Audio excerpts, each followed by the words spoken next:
Toulouse থেকে সকালে বাস ধরলাম। প্রায় 2 ঘন্টা পরে সেন্ট পিয়ার লামের পৌঁছালাম। নেমেই নোনা বাতাস আর নীল পানির দৃশ্য একেবারে মন ছুঁয়ে গেল। সমুদ্রের ঢেউ আর রোদেলা আকাশ মিলে এক শান্ত পরিবেশ তৈরি করল।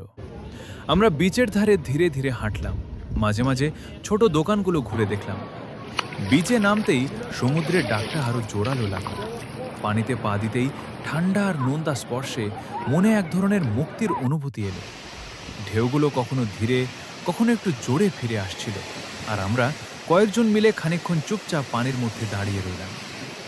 সূর্যের আলো পানির উপর ঝিলমিল করছিল, আর বাতাসে নোনতা গন্ধ মিশেছিল।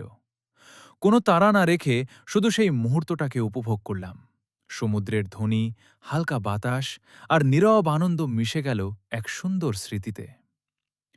সমুদ্রের ধারে সেই শান্ত মুহূর্ত কাটানোর পর আমরা ধীরে ধীরে আবার বিচ থেকে বেরোলাম। বালু ঝেড়ে জুতো পরে এক শেষবার পানির দিকে তাকিয়ে মনের মধ্যে ছবিটা গেঁথে নিলাম। তারপর বাস ধরে আবার তুলুজের পথে রওনা হলাম।